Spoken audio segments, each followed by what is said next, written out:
Bé, moltes gràcies al senyor arquebisbe de Tarragona, l'Antoni Comas i al senyor Daniel. A veure, en primer lloc, dos agraïments. El primer, la invitació a participar en el simposi, i el segon agraïment per el tema que heu escollit pel simposi. Jo estic absolutament convençut que el tema de la identitat no és un problema, sinó que és la solució.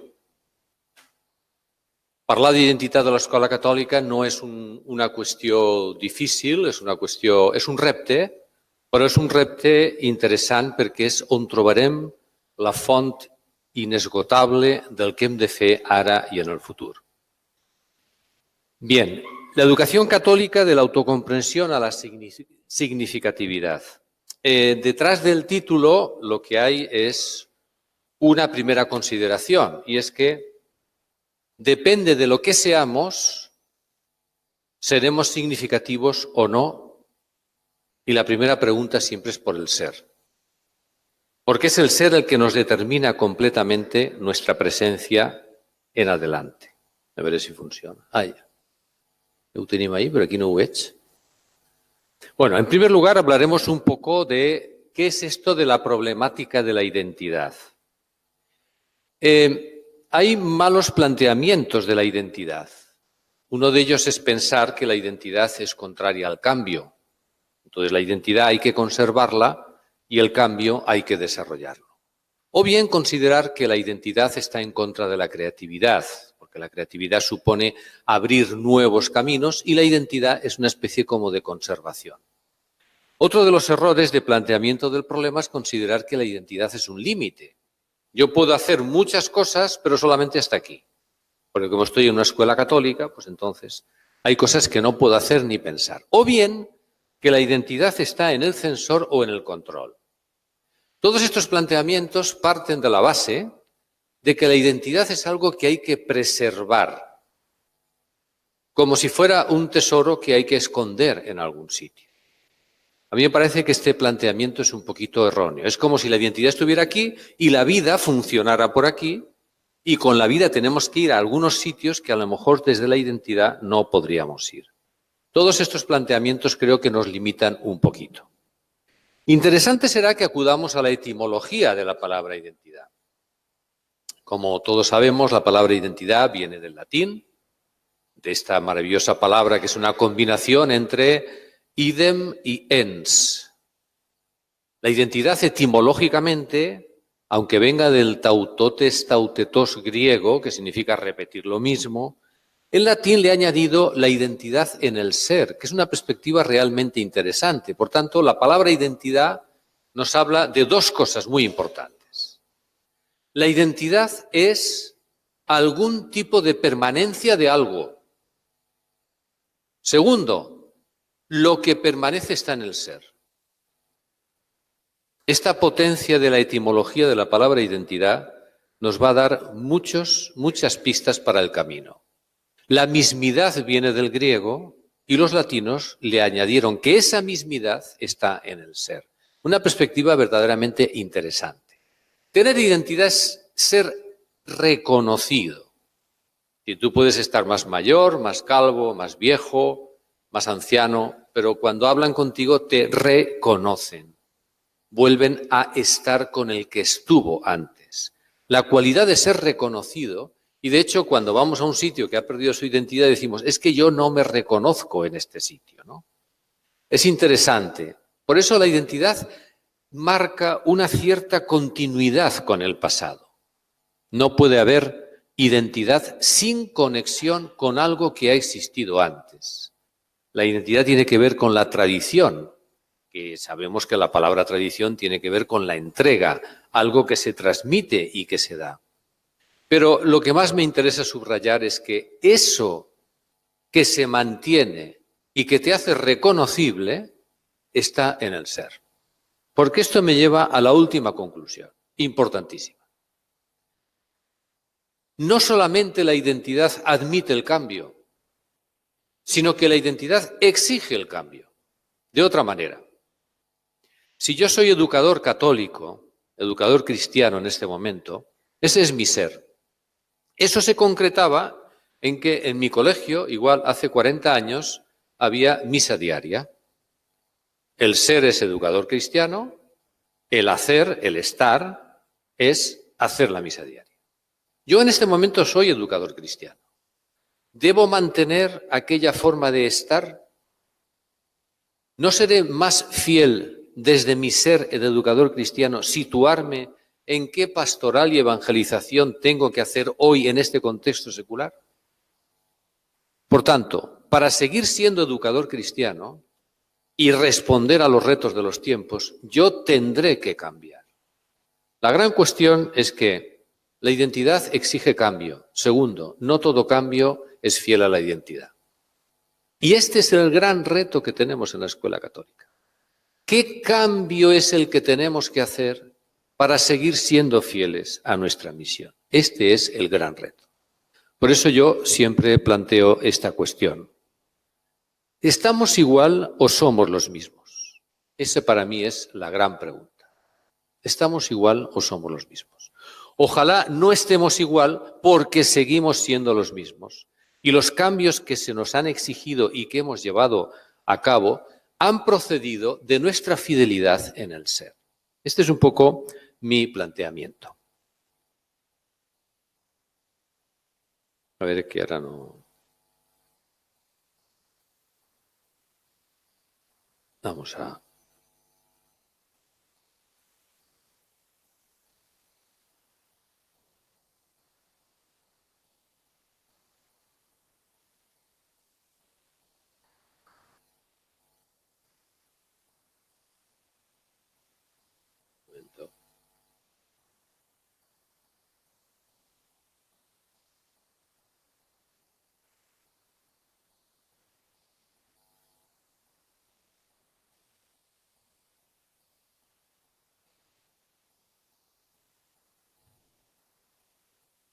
Ahora sí. ¿Estamos igual o somos los mismos? Esa es la pregunta. La identidad, en el fondo, es una cuestión que no permite opción. Es decir, todos tenemos algún tipo de identidad. No es que la escojamos, sino que directamente la tenemos. Nosotros ponemos en juego en nuestras decisiones aquello que somos. La expresión de la identidad es directamente lo que hacemos. Si no reflexionamos sobre el tema de la identidad, tendremos la que nos impongan. Porque esto de la identidad no es que tú no tengas identidad, es que tú tienes alguna. Y la reflexión sobre lo que nosotros estamos haciendo en cada momento es lo que manifiesta nuestra realidad identitaria. Si no construyes tu identidad, te impondrán la que el contexto desee. No hay vivencia real de la identidad sin contacto con la tradición. Estos serían un poco los grandes titulares, ¿no? Bien. ¿De qué hablamos cuando hablamos de identidad? Hablamos de ser y hablamos de estar. En segundo lugar, ¿cómo fue al principio esta relación de identidad, ser y estar? ¿Cómo fue al principio de las tradiciones de la escuela católica su autocomprensión y su significatividad? En el principio de la escuela católica, lo que se produjo es una expresión en el compromiso educativo de una experiencia de fe. La ligazón entre fe y educación es el inicio de todas las tradiciones de la escuela católica. Esto es general en todas las tradiciones. Nació de una persona o grupo de personas que desde una experiencia de ser discípulo del maestro llegaron a la misión de ser a su vez maestros. Pero me interesa la lectura de la frase que está en rojo. Urgidos por las necesidades y carencias que vivieron en su momento. Al principio, la escuela católica en todas sus tradiciones nació de una lectura apasionada por las debilidades de un determinado presente. Es el presente el que llamaba la experiencia de fe para el compromiso educativo. Y por eso, cuando nosotros nos planteamos cuál es la autocomprensión que se tenía en el inicio de nuestras tradiciones para ver su significatividad, la autocomprensión era: soy un educador cristiano que encontraba en la educación el campo apropiado para la transmisión de la visión cristiana de la vida. ¿Y cuál era la significatividad? Se manifestaba en nuevos modos de escuela que irrumpían con una fuerte personalidad, con su especial aportación. Este para mí es cómo se autocomprendía y qué significatividad tenía la escuela católica en los inicios. Es importante ver que aquí hay un factor que desde mi punto de vista hoy la escuela católica no tiene tan en cuenta. Yo no estoy tan seguro de que hoy en la escuela católica hagamos una lectura tan apasionada del presente para responder a sus necesidades. A veces nuestra lectura del presente es más una lectura para ver cómo puedo responder a lo que me piden, que no una lectura para ver cómo puedo evangelizar a esta sociedad. Todas las tradiciones de la escuela católica al principio fueron unas grandes lecturas misericordiosas y apasionadas y proféticas del presente. Por eso, para mí, la frase de abajo es importante. La identidad no es un límite, la identidad es una fuente de innovación y creatividad. Todas nuestras tradiciones educativas, al principio, aparecieron haciendo escuelas distintas. Ahora nos tendríamos que preguntar si nuestros procesos de innovación nacen de una lectura intensa del presente o estamos intentando innovar por otras razones. Entonces, al principio sí que había una autocomprensión y una significatividad. ¿Dónde estamos ahora en la situación de la escuela católica? A ver, no voy a hacer una larguísima descripción, el pare Puig ja ha fet abans una descripció de la situació, però en general hay que afirmar que la educación en general, tanto la pública como la privada como la concertada, estamos todos en un gran proceso de innovación. Aquí el que no se mueve no sale en la foto y todos nos estamos moviendo. ¿Cuál es entonces el gran reto desde mi punto de vista? El gran reto es que los cambios que estamos provocando no encuentren en la tradición identitaria su fuente. Que la dinámica de la innovación vaya por un sitio y la dinámica del mantenimiento de la identidad vaya por otro. Y esto a lo mejor nos produce buenas escuelas de éxito social. Incluso podemos salir a los periódicos, etcétera, pero no estoy muy seguro de que esto construya la escuela católica del futuro. Porque, como hemos dicho al principio, la relación entre identidad de ser educador, lectura del presente, provocaron escuelas realmente innovadoras. Y no estoy muy seguro de que este sea el posicionamiento que tenemos ahora. Por eso, la importancia del título. ¿Quién eres? ¿Qué autocomprensión tienes? Y de esa autocomprensión tendrás una determinada significatividad, ¿no? Esta es un poco la tesis que está detrás. Desde mi punto de vista, hay una realidad de la que hablamos poco, pero que está determinando profundamente la situación de la escuela católica. Y es lo que yo llamo la debilidad institucional. De esto se habla poco, porque nos da un poquito de vergüenza a veces, pero creo que como estamos en casa hay que hablar de ello. ¿A qué llamo yo la debilidad institucional?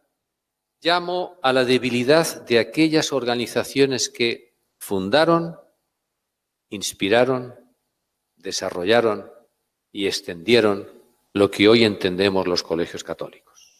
Esta debilidad institucional tiene una doble vertiente. La más evidente es la cuantitativa. No hay vocaciones, no hay religiosos, no hay religiosas, no hay sacerdotes que realmente se dediquen a esta tarea, ¿no? Porque no los tenemos a veces ni siquiera para las parroquias. Pero también hay una cierta debilidad cualitativa. ¿Es que en estas instituciones estamos en momentos de creatividad? ¿Es que los propios religiosos están respondiendo como en otros momentos respondieron? Y tenemos aquí a grandes pedagogos, a grandes reflexionadores sobre la situación de la escuela católica. Esta es una realidad, que es una realidad que tiene una lectura de pérdida, pero también abre un escenario nuevo. Y habrá que plantearse cómo en este momento la escuela católica tiene que afrontar esta situación, porque hay una posibilidad clara de afrontarla de manera creativa para encontrar en esta situación los rastros del espíritu. Esta debilidad institucional ha tenido dos grandes consecuencias muy importantes y que tenemos que poner encima de la mesa. Se ha producido una quiebra o una ruptura de cómo la tradición se estaba transmitiendo y la segunda diferencia es los cambios que se han producido en los procesos de gobierno. Es decir, la escuela católica hoy ya no transmite su identidad de la misma manera, ni está gobernada de la misma manera. La cosa era muy sencilla. Al principio era esto, de la experiencia de fe al compromiso educativo. Esto no tenía mucha dificultad porque eran los propios religiosos los que con su propia vida transmitían de manera completamente, digamos, como el aire, transmitían su propia tradición. El religioso se incorporaba a la comunidad era la comunidad de misión y su vida estaba en torno a esa realidad. Pero claro, esto no ha sido siempre así. Al principio fue así, pero luego aparecieron los laicos como colaboradores, pero luego aparecieron los religiosos como animadores de los laicos y al final podemos estar en esta situación. Entonces, ¿cómo se transmite la tradición en esta situación? En un primer momento la traditio se transmitía por la propia experiencia de vida. No había nada que explicar. ¿Por qué no había libros sobre la tradición educativa de los jesuitas? Porque estaba en la regla de vida de los jesuitas. ¿Por qué no había libros sobre la tradición educativa de los salesianos? Porque estaba en la vida de los propios salesianos. No había que explicarlo fuera. En cambio, ahora sí, ahora tenemos libros sobre las diferentes tradiciones. ¿Por qué? Porque hay que explicarlas. Porque ya no están transmitidas por una comunidad, ¿no? Los laicos de la primera hora sí recibieron eso. Llamo los laicos de la primera hora aquellos laicos que sí convivieron con una comunidad religiosa y, por tanto, tuvieron esa oportunidad, ¿no? Pero este proceso de la tradición, de transmisión de la tradición, a lo que nos ha obligado es a escribir muchos documentos. Entonces, ahora hay unos preciosos documentos sobre las diferentes tradiciones educativas. Pero no está muy claro que esos documentos sirvan para una transmisión experiencial. Y este es el quiebre. Que no exista una transmisión experiencial en la que esa tradición educativa se engarce en una vocación educativa de inspiración cristiana. Este es el gran reto. Los que nos van llegando a los colegios ya no se incorporan a una comunidad más homogénea de estilo, de espíritu, de forma de hacer, de modo de relacionarse con los alumnos. Bien, este es el quiebre del proceso de transmisión. Pero también en los procesos de gobierno. ¿Por qué? Porque los colegios se dirigían así. Estaba el gobierno de la provincia, estaban los grandes directores, el padre tal y la madre cual que estuvieron aquí, montaban una comunidad, ahí quien mandaba realmente era el director y la directora, y entre ellos llevaban el colegio. Pero claro, eso ya no ocurre. Entonces, el proceso de gobierno se ha transformado. Y entre el gobierno de la provincia y el colegio, pues se han introducido diferentes elementos. En primer lugar, unas fórmulas diversas de titularidades, fundaciones, etcétera, y los directores ya están más en relación con ese conjunto de instituciones, ¿no? Y al final, el colegio ya no es tan hijo del director, sino que también es hijo un poco de estas instituciones. Y han aparecido los equipos de dirección. Antes era el director o la directora. Ahora son equipos directivos. Y aquí tenemos todo tipo de estructuras globales que son las que se están montando para dirigir los colegios. Bien, a mí esto no me parece una mala noticia. El único problema es si esto lo estamos montando con la misma mentalidad con la que se dirigían los colegios antes. Es decir, si estas estructuras lo que pretenden es sustituir ese enorme liderazgo que tenían los directores y las directoras antes y no estamos montando estructuras de tipo más participativo e implicativo, ¿no? Insisto, esta descripción de la realidad para mí lo que hace es abrir grandes posibilidades. Entonces, ¿cuál es el gran reto de la escuela católica hoy? El gran reto es la sostenibilidad. El concepto de sostenibilidad es realmente interesante porque lo hemos cogido del ámbito de la ecología, pero lo que hace es introducir el futuro como criterio moral. En la mentalidad del gran progreso de la modernidad, el futuro era un criterio moral, pero ¿sabéis por qué? Porque era el lugar donde íbamos a cambiar el mundo. Los grandes proyectos de transformación social veían en el futuro el lugar de la nueva sociedad. Bien, hoy no. Hoy el futuro es peor. Y por tanto el futuro se ha convertido en una razón ética para el presente porque estamos convencidos de que el futuro será peor. Este cambio de vivencia del futuro es de una transformación brutal en los últimos 40 o 50 años y no nos hemos hecho conscientes de ello. Y nuestros alumnos viven en esa percepción del futuro. El futuro no es el lugar donde desarrollar el guión de mi vida y la transformación de la sociedad. El futuro es una incógnita peligrosa.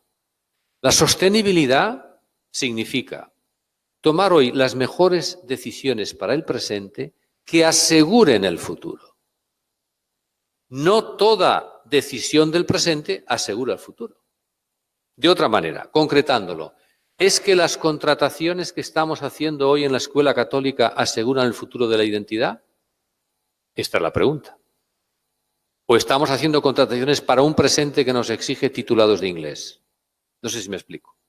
Esta es la gran pregunta de la sostenibilidad. Y este es el gran reto que tiene la escuela católica.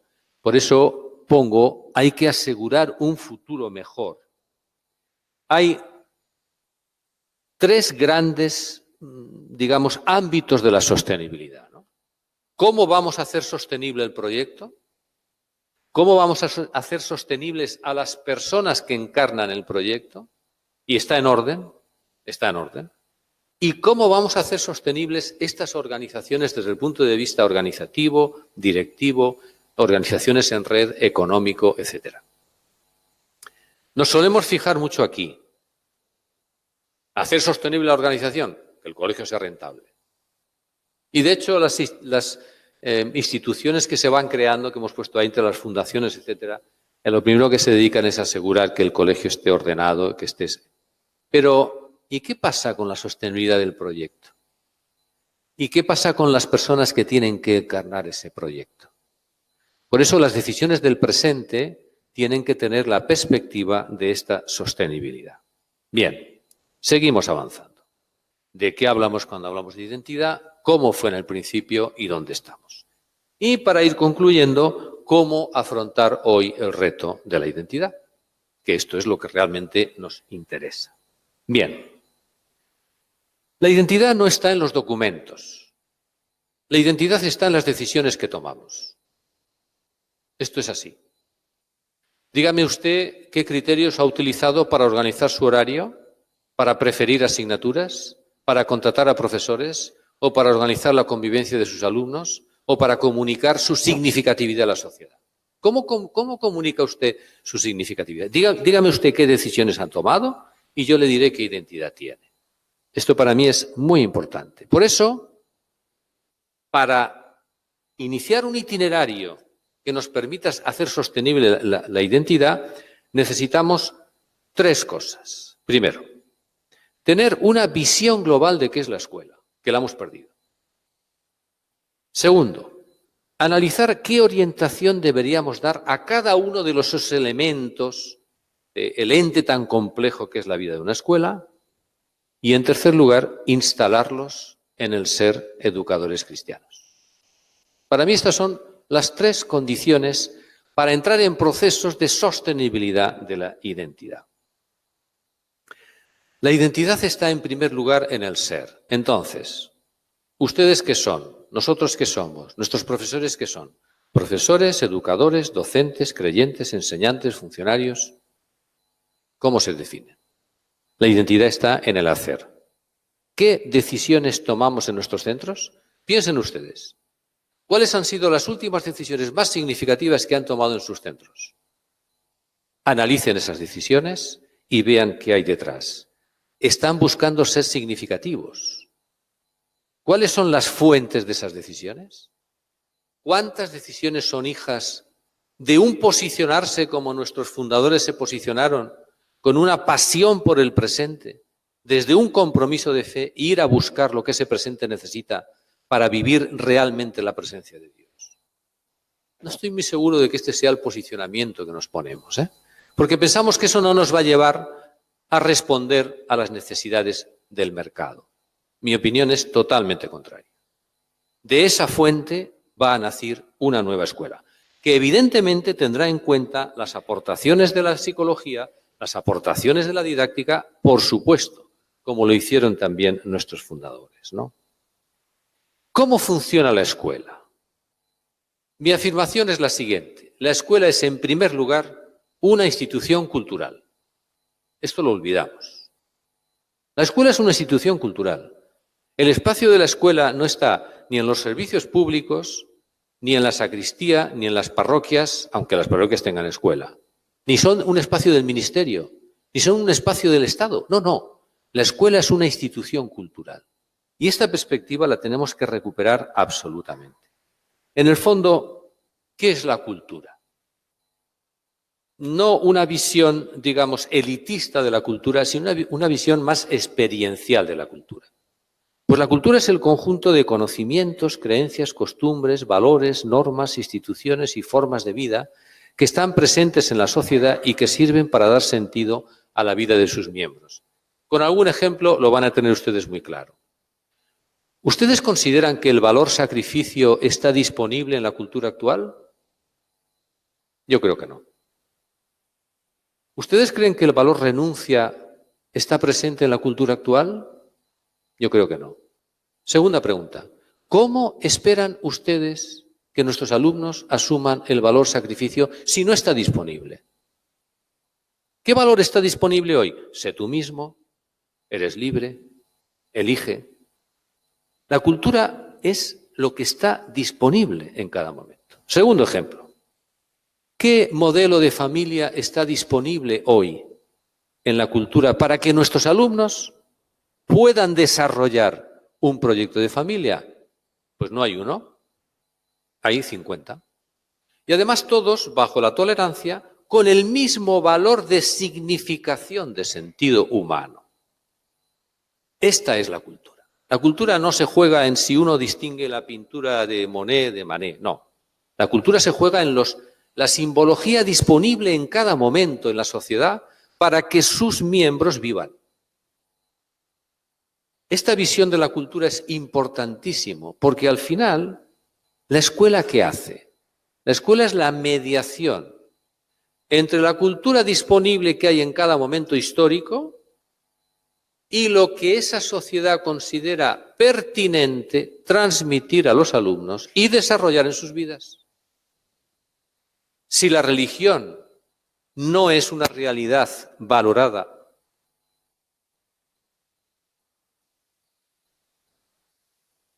bien, si la religión no es una realidad valorada en esa cultura, evidentemente la escuela no la va a transmitir. Porque al final la escuela hace varios movimientos muy interesantes. La escuela hace 6 movimientos básicos. El primero es, sube a la cultura y selecciona. Y dice, inglés sí, tecnología también, religión no. Valores los de la Constitución, tolerancia sí, sacrificio no. Voy y lo cojo. Segundo, todo eso que he escogido de la cultura lo meto en el currículo. ¿Qué es el currículo? La concreción de lo que una sociedad considera relevante para la vida. Eso es un currículo. Luego estudiamos la fuente epistemológica, lo que quieran. Pero en primer lugar, un currículo es una opción ética. Todo currículo es una opción ética. Sea un currículo de orientación cientificista, de orientación humanista o de orientación cristiana, ¿no? Porque el carácter de la escuela, lo que a la escuela la constituye en una institución cultural importante es su carácter sistemático. La escuela, dentro de las instituciones educadoras, no son instituciones educadoras, digamos, como la familia, que son más naturales. Aquí hay sistematicidad y, por tanto, planteamiento. Pretende integrar a los niños en esa cultura. Si a mí me parece que el inglés es muy importante, yo quiero que mis alumnos estén en el inglés. Si a mí me parece que lo importante es la tecnología y tal, pues yo quiero que mis alumnos se integren ahí. Si arriba está de moda el valor creatividad e innovación, pues entonces yo quiero que mis alumnos se integren ahí para que sean personas innovadoras y creativas, ¿no? Pero claro, aquí está la madre del cordero. Con este planteamiento que es universal para todas las escuelas, no cabe defender la escuela séptica. Porque toda escuela pone en juego determinados criterios. Toda escuela manifiesta una intencionalidad de sentido, una intencionalidad educativa. Y aquí están los 6 movimientos de la escuela. Movimiento 1, voy a la cultura. Movimiento 2, selecciono, sistematizo. Movimiento 3, se lo cuento a mis alumnos. Ojo, aquí está la didáctica. Pero es que antes de la didáctica la escuela ha hecho 2 cosas muy importantes. Y cuando nosotros nos planteamos los movimientos de innovación, nos centramos en el 3 y es en el cómo transmito, pero no me pregunto qué transmito.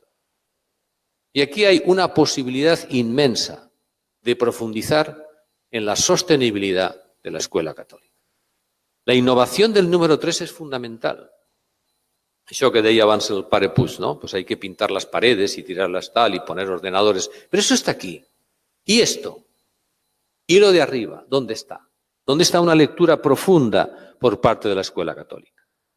El movimiento número 4 es el movimiento de evaluación, de comprobación. A ver si mi escuela está respondiendo a eso. El movimiento número 5, ¿qué hace? Refuerza la cultura. Si yo he seleccionado aquí mucho inglés y tengo éxito en el 4 porque tengo una didáctica muy buena y aprenden mucho, refuerzo la cultura. Con lo cual, movimiento número 6, esto es muy importante, la escuela crea cultura. Para reforzar lo que está arriba, con los mandatos del mercado o los mandatos que ustedes quieran, pero la escuela es un agente de refuerzo de cultura o de creación de cultura, porque yo también puedo decir, aquí hay silencios, voy a llenarlos y entonces a lo mejor desde mi escuela estoy aportando a esa cultura, que es lo que la Iglesia y el cristianismo ha hecho siempre, crear cultura. Y no estoy muy convencido de que ahora tengamos esa perspectiva. A lo mejor lo que estamos es mirando a la cultura a ver cómo podemos hacernos un hueco ahí para que nos compren. Bien. Si la cultura es esto y la escuela realiza ese trabajo, en el fondo lo que hace la escuela es realizar una tarea educativa desde una determinada visión de la persona y el mundo. Y por aquello de completar el panorama, a mí me gusta imaginarme la escuela católica con estos 3 bolos.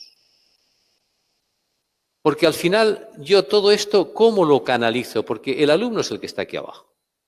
¿Y el alumno qué tiene? Pues tiene todo el ámbito curricular, tiene todo el ámbito extracurricular, que es inmenso, cada vez más importante y más significativo para los alumnos. Y en el caso de la escuela católica aparece también la acción educativa pastoral. Estos 2 ámbitos son generales para todo tipo de escuela. Todo tipo de escuela tiene un ámbito extracurricular y todo tipo de escuela tiene un ámbito curricular. La escuela católica añade la acción educativa pastoral. Pero ojo, en los 3 ámbitos estamos haciendo una selección de la cultura que queremos llevar a cabo. ¿Qué es lo que hay en cada uno de esos ámbitos? Pues aquí lo tienen. El ámbito curricular es todo aquello que viene directamente de la ley. Por ejemplo, aquí en el ámbito curricular hay una propuesta de tutoría. Pero yo esa propuesta de tutoría la puedo llevar más lejos. Y en lugar de ser el garante de la evolución académica de mis alumnos, para mí la tutoría es el garante del mejor desarrollo vocacional de mis alumnos. Lecturas distintas de la misma realidad, ¿no? Aquí estaría todo el ámbito de las famosas actividades extraescolares, mal llamadas extraescolares, porque eso significa que la escuela es solamente lo académico. Entonces yo lucho por cambiarle el nombre. Las actividades extraescolares no son extraescolares, son extracurriculares. Son escolares, pero no son curriculares. Y por último están los procesos educativos pastorales. Bien, por concretar, mi opinión, la gran pregunta es esta. ¿De qué manera los valores como utopía educativa que cada una de nuestras tradiciones ha extraído de la experiencia de relación con el Maestro en el Evangelio, de qué manera estos valores afectan a estos 3 ámbitos? Esta es la pregunta por la identidad. ¿Tiene algo que decir esto a esto? ¿Tiene algo que decir los valores que yo extraigo de mi propia tradición con el ámbito extracurricular? ¿Tiene algo que decir el conjunto de valores de la utopía educativa con el ámbito pastoral? Esta es la pregunta por la identidad, según el esquema que hemos hecho. Pues bien, yo llamo a que la escuela católica recupere estos 4 niveles. Son los 4 niveles de la tarea educativa. El primer nivel es el nivel de la antropología. El segundo, el de la pedagogía. El tercero, el de la psicología, y el cuarto, el de la didáctica. De otra manera, cada vez que ustedes toman una decisión de innovación en su clase mañana, toman una innovación didáctica. Muy bien. Que se apoya en un planteamiento psicológico. Muy bien. Que además responde a una reflexión de lo que es educar, pedagogía, y que además están configurándose porque ustedes sueñan un ideal de alumno. ¿Cuál es el problema? El problema es que esto lo hemos cortado. Y hoy estamos aquí. Hoy estamos en un proceso de innovación didáctica que está completamente pegado a la psicología. Excepto una cosa que todavía es peor. Tenía que haber puesto aquí la sociología. Las competencias son el primer impulso de renovación pedagógica que no viene de la pedagogía, sino que viene del mercado.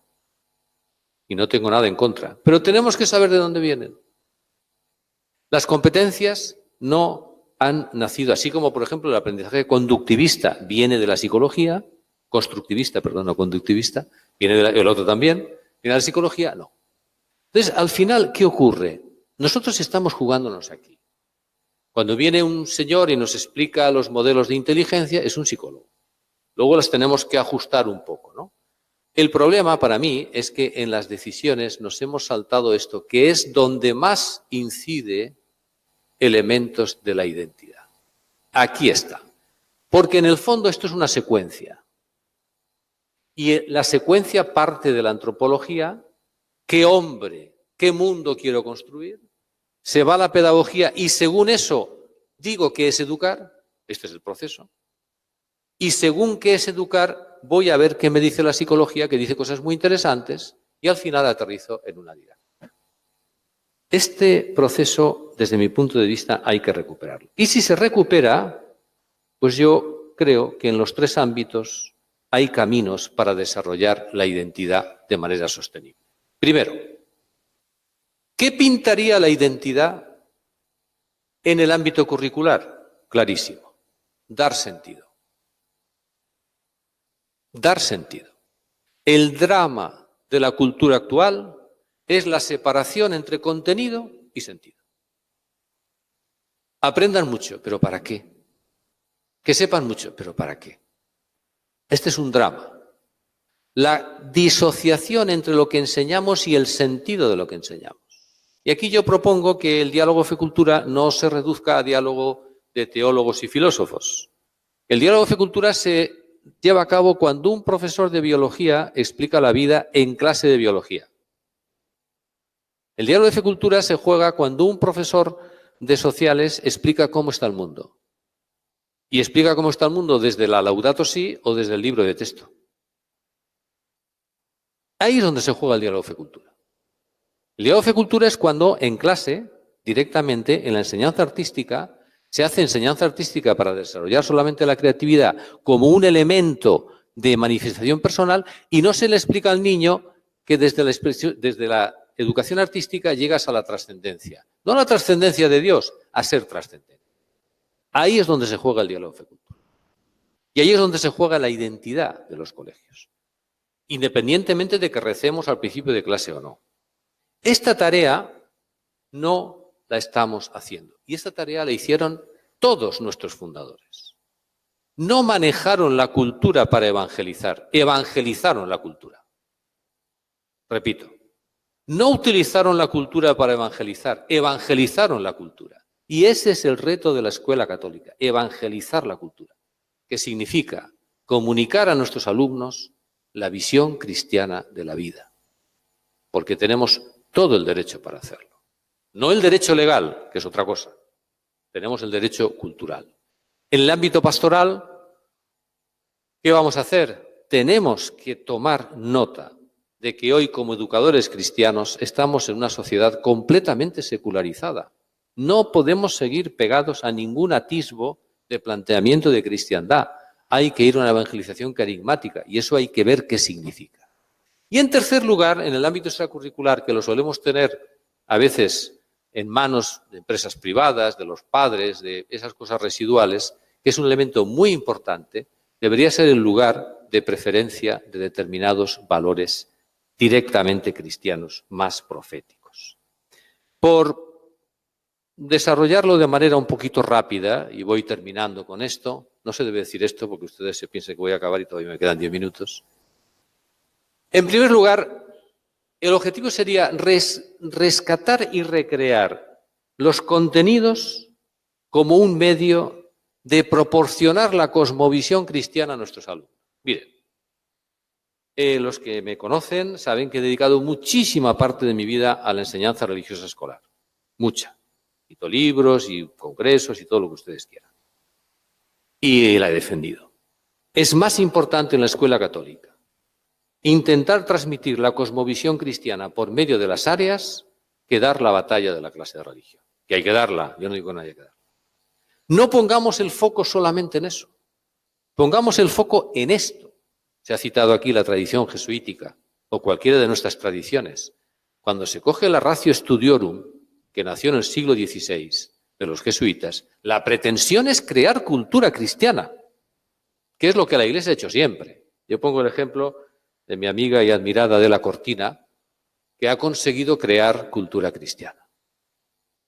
Se inventó la palabra aporofobia y esa palabra está en la cultura. ¿Quién se la ha inventado? Una creyente. ¿Y qué ha creado? Cultura. Ahora la palabra aporofobia está arriba, porque la ha creado Adela Cortina. Esa es la tarea de la escuela, crear cultura. Y esta perspectiva nos tiene que llevar a un planteamiento un poco distinto del mundo de las áreas. Hay grandes capítulos de la Gaudium et Spes, esto no es Guardianes del Silencio, sino Gaudium et Spes. Lo digo porque a veces cuando uno lo pone, pues hay que recordar realmente las siglas lo que son, ¿no? Hay números preciosos en los que se explica qué hay detrás de cada una de las partes de la cultura. La Gaudium et Spes supuso un acercamiento a la cultura completamente creativo. La obligación es crear cultura. Y esta perspectiva es la que también en una sociedad secularizada nos permite transmitir esta cosmovisión, ¿no?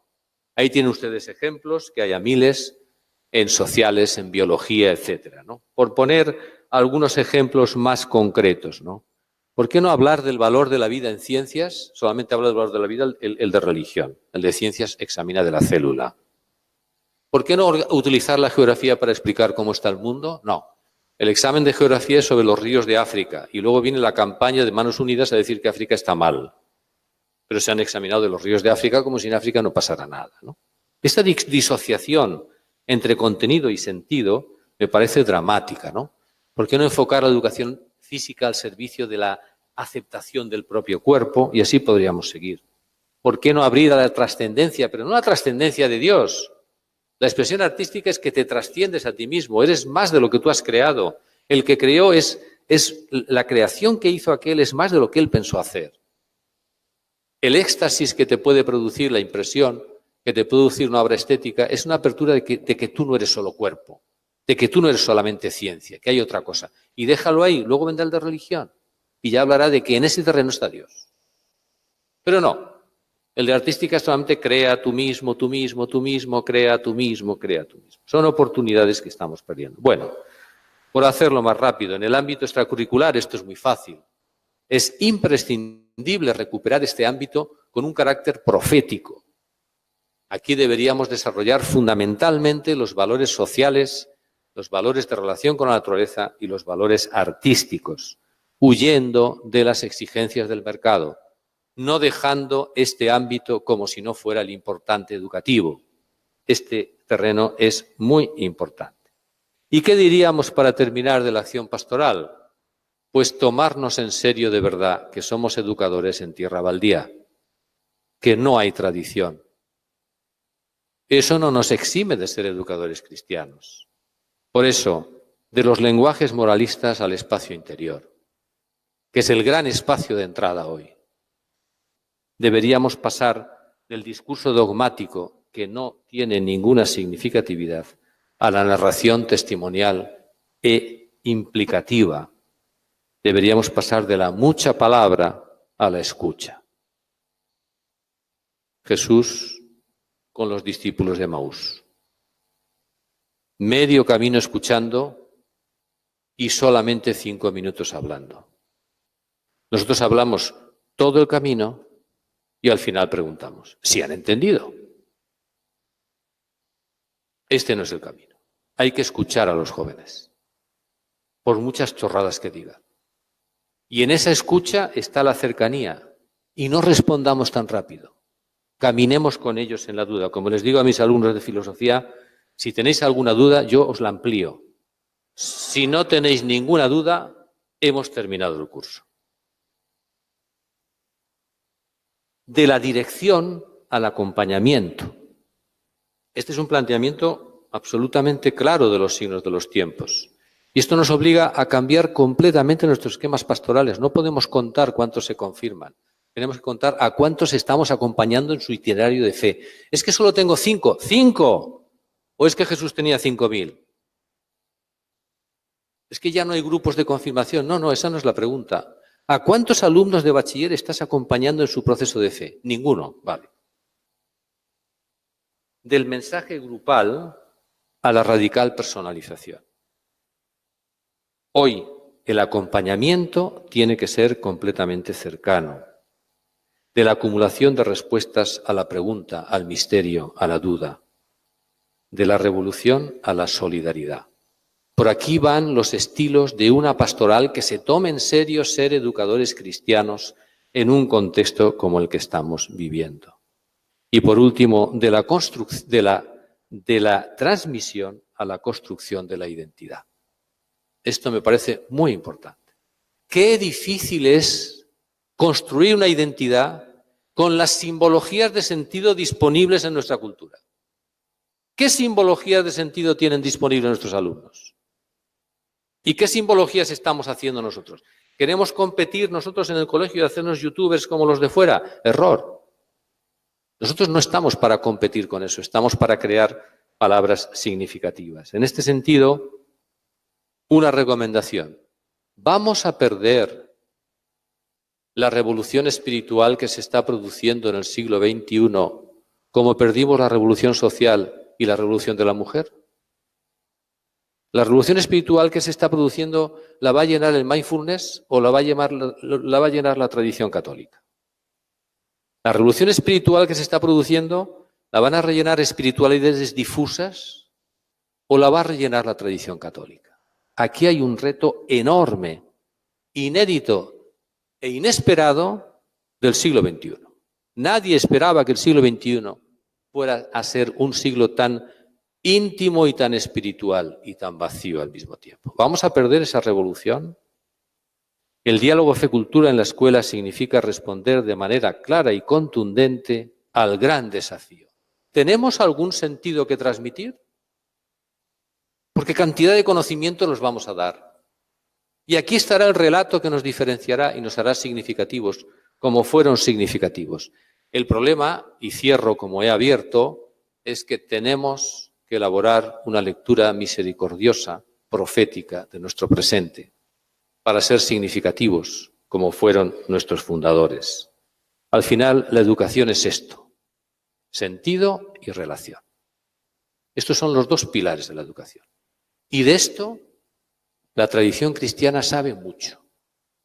Porque para relaciones las que estableció Jesús y para sentido, el sentido del Evangelio. Para terminar, recordar solamente que esto va de pasión.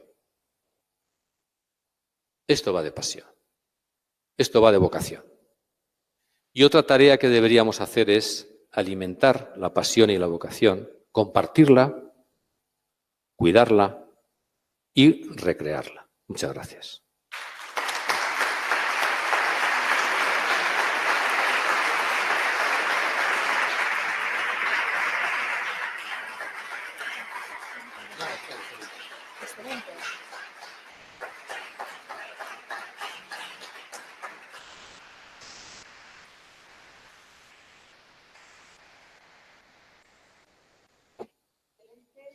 Excelente intervención, la de el padre Cortés, marianista. Vamos a pasar a ruegos y preguntas. Tenemos aquí a Josep Menchón con ganas de caminar y entregarle el micro a alguien.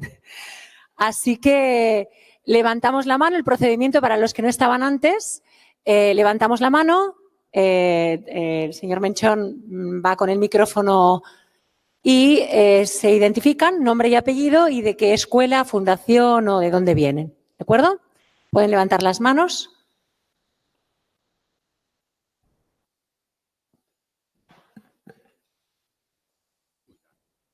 Hola, buenos días. Me ha parecido fantástica su intervención. Nombre y apellido, sí. Me llamo Jorge. Però pots parlar en català, eh?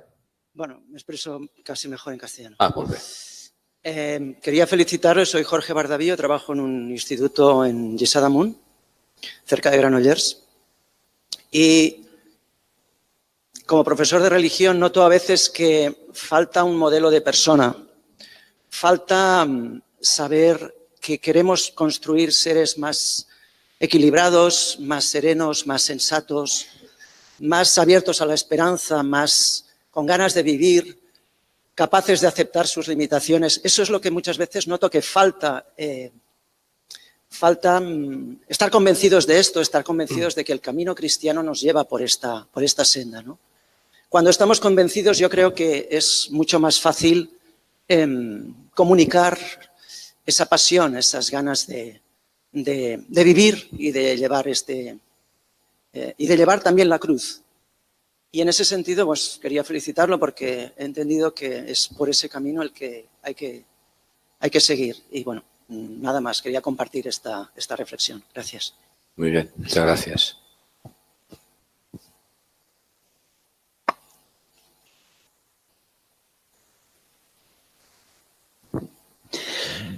Hola, muchas gracias por la intervención, también me ha gustado muchísimo, ha sido muy iluminadora.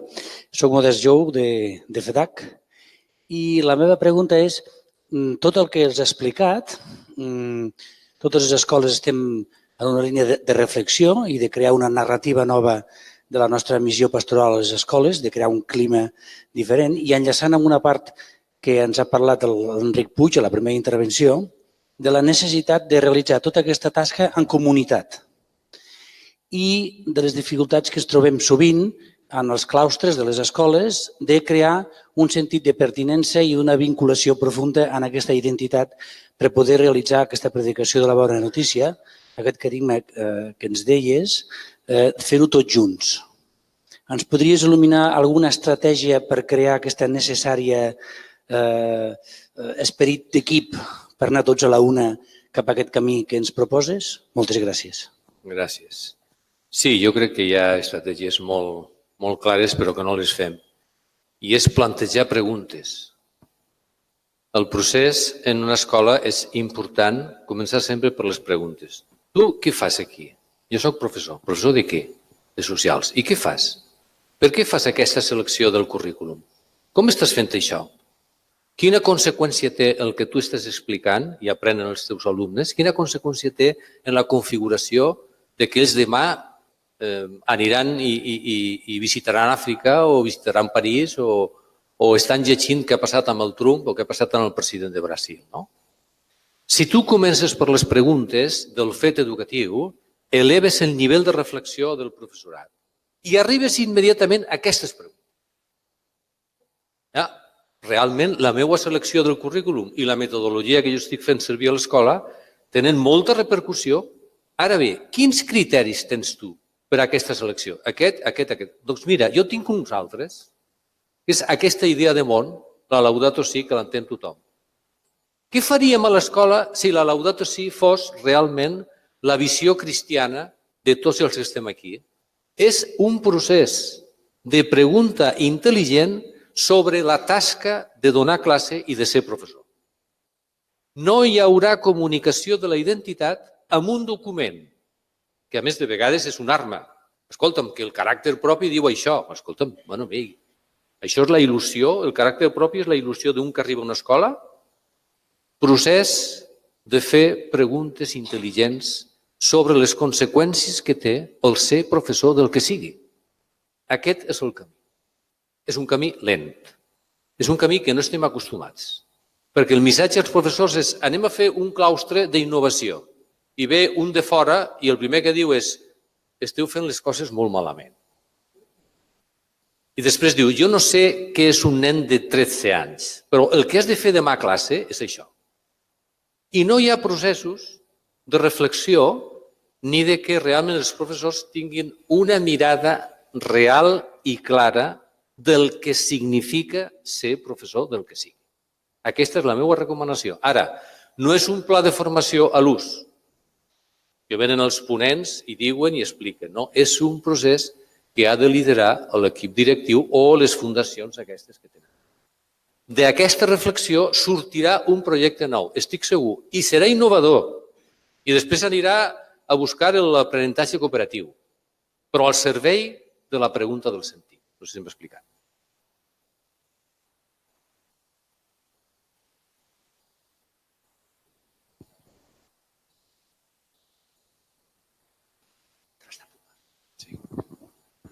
Bon dia. Antoni Jorquera, Cardenal Espínola, Barcelona.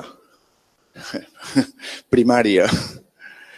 Li agraeixo tots els elements de reflexió que m'agradaria després poder anar madurant en propers moments, fins i tot amb companys meus a la feina, tot i que possiblement sigui difícil.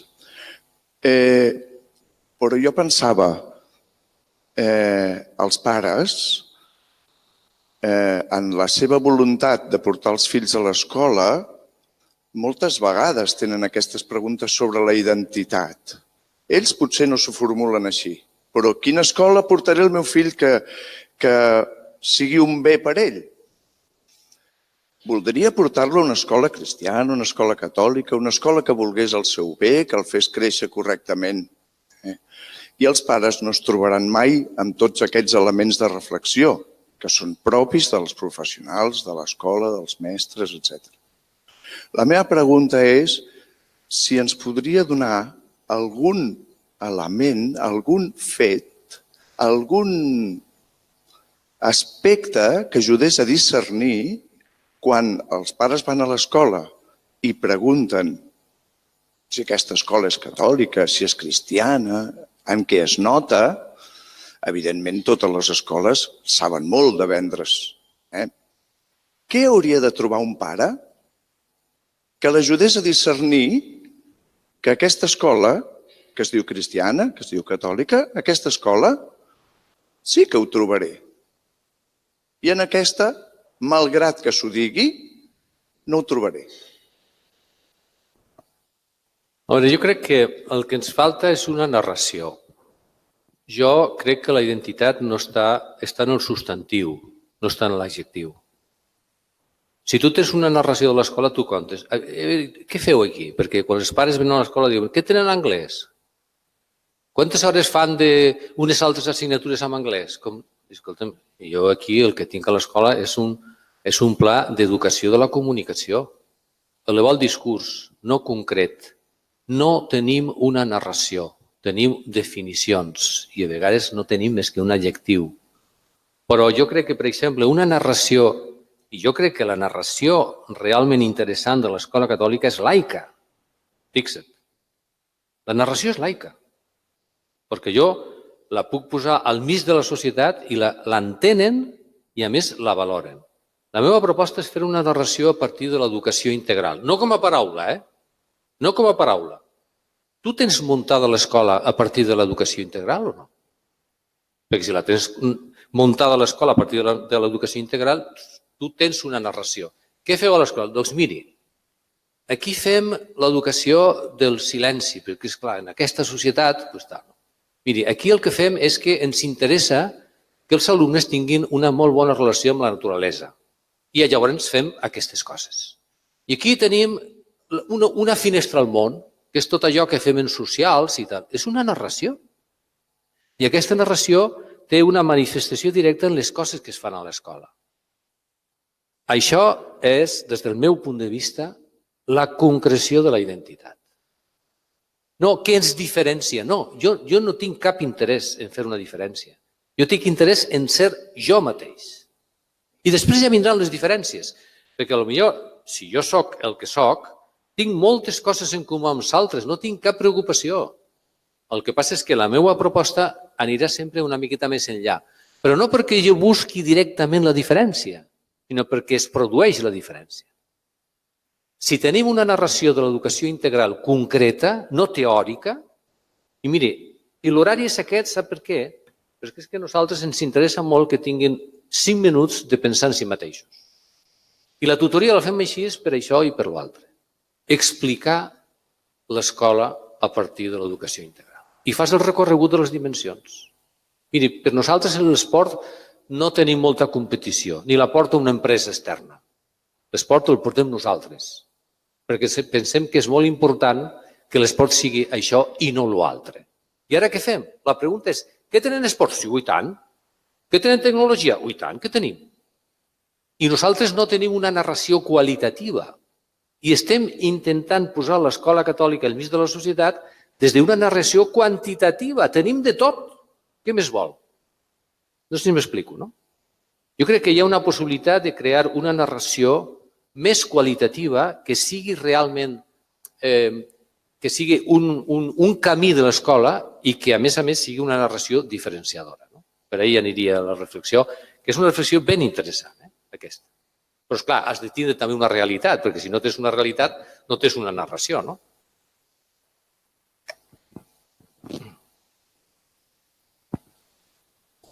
Bon dia. Bon dia. Ignasi García Clavel, president per la Fundació de les Escoles Parroquials de l'Arquebisbat de Barcelona. La nostra presència va néixer, en bona part, en els anys 40, 50 i 60, de molts rectors que eren enviats en barris on no hi havia ni església.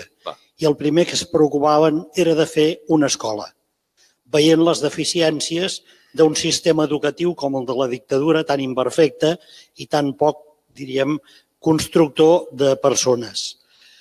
Però no volia felicitar-lo, òbviament, per la seva exposició extraordinària, però li volia plantejar una qüestió.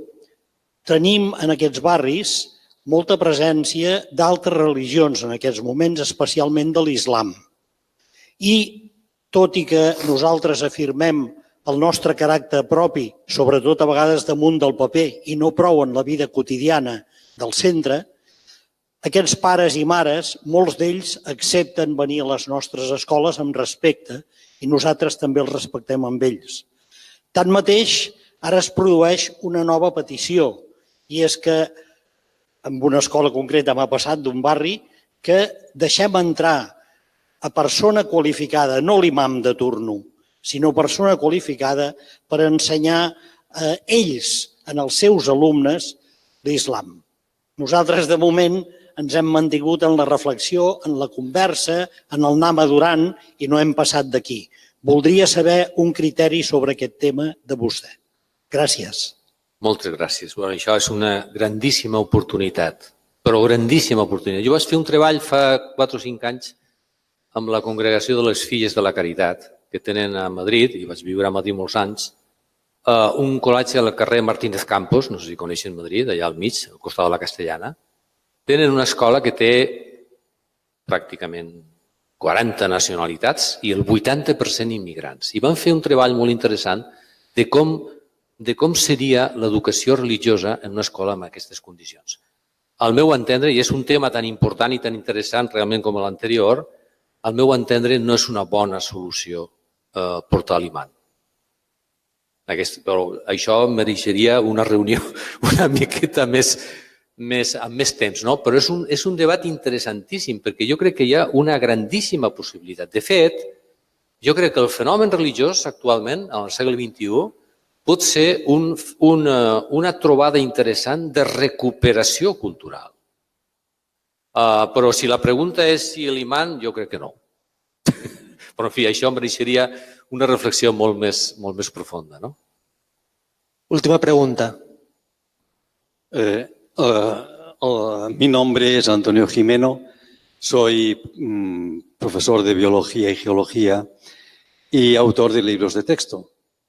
Entonces, le quería explicar pues, una cosa que pasó hace un año, y es que 2 comunidades autónomas se quejaron y amenazaron de ordenar retirar un libro por el tema de la sexualidad en tercero de ESO. se explica que los métodos anticonceptivos pues no evitan todas las enfermedades de transmisión sexual, sino que hay un porcentaje de varias enfermedades que están aumentando mucho debido a que los preservativos pues no las protegen. Y bueno, se recomendaba la fidelidad a la pareja, retrasar las relaciones sexuales entre jóvenes. Esto le sentó muy mal. Y después también sobre el tema del aborto, pues se tenía una opinión, tengo una opinión de que ante una duda de estar atentando contra una vida humana, pues que nunca se vaya por ahí, ¿no? Entonces, ante la queja de estas dos comunidades autónomas, se optó por una posición más contemporizadora. Por ejemplo, decir que el tema del aborto había abierto un debate en la sociedad y había unas personas que lo consideraban muy mal porque atentaba a la vida humana y otras que eran partidarios de él, ¿no? Claro, ha quedado así muy políticamente correcto, pero no era mi objetivo como autor, ¿no? Entonces, ante una situación así tan adversa, dos cosas. Una pregunta, es decir, en su opinión, ¿qué se debería haber hecho? Y la otra es una queja, es decir, que me habría gustado que gente saliera, ya que salió en las noticias, gente que saliera a apoyar estos valores de fidelidad a la pareja y de respeto a la vida ante la duda de lo que pueda ser, ¿no? No vimos intervenciones de familias en cartas al director o en opiniones. Muy bien, muchas gracias. Bueno, en el primer caso, yo creo que en lugar de llegar directamente a esa propuesta que se puede llegar al final, yo lo que hubiera hecho es poner en el libro de texto el proceso de reflexión que plantea ese hecho. Es decir, si está el tema del aborto y se ha explicado, entonces yo sigo diciendo, bueno, estos temas, como otros muchos temas que se plantean con el desarrollo de la ciencia, requieren y exigen un debate ético. ¿Cuál es el proceso de ese debate? Preguntarte en qué crees, cuáles son los determinados valores. Es decir, no tanto dar ya la respuesta que la puedes dar al final, sino acompañar en el proceso. No sé si me explico. Esto para mí en educación me parece muy importante. Es decir, vamos a hablar sobre el tema. Y hablando sobre el tema, aparece un itinerario, que es parecido un poco al proceso del que hablábamos antes, ¿no? Aparece un itinerario y entonces yo, recorriendo ese itinerario, llego a la formulación que usted decía. ¿Me explico? Pero eso a veces nos falta. Porque si se hubiera llegado con ese itinerario, realmente es un itinerario de cómo se hace en los ¿cómo se dice esto? En los comités de ética. ¿Por qué hay comités de ética en los hospitales? Pues porque en ese comité se plantean esas cuestiones. Ahí se podría haber hablado de que estos temas están en los comités de ética, cómo trabaja un comité de ética, cuáles son los valores que se ponen en juego. Entonces, en la opinión del autor, no poniéndolo así, si yo hago ese recorrido, llego a esta conclusión. No sé si me explico. A mí esto me parece importante. ¿Saben por qué? Porque quizá tenemos el problema de dar la respuesta sin pasar por el proceso de la pregunta. Y lo que he dicho antes de ampliar la duda no era una broma. Hasta que, por ejemplo, en filosofía, ¿no? Mi obsesión como profesor de filosofía es que hasta que los alumnos no comprendan qué pregunta se hizo Kant, porque cada filósofo se ha hecho una pregunta, una. Kant se hizo una pregunta, no más. Hasta que el alumno no comprenda con intensidad cuál es la pregunta de Kant, no le hables de la crítica de la razón pura, porque no sabe eso a dónde va. O sea, cada filósofo se ha hecho una pregunta. Hacer entender a los alumnos esa pregunta cuesta más que explicarles la crítica de la razón pura. Pero si no haces ese recorrido, la crítica de la razón pura y las categorías a priori de la sensibilidad externa no sirven para nada. Entonces, a veces tenemos mucha prisa en dar el sentido pero no acompañar en la construcción del sentido. No sé si me explico, ¿no? Esa sería la... Y la segunda parte de por qué no salieron, pues no lo sé. Molt bé, moltes gràcies.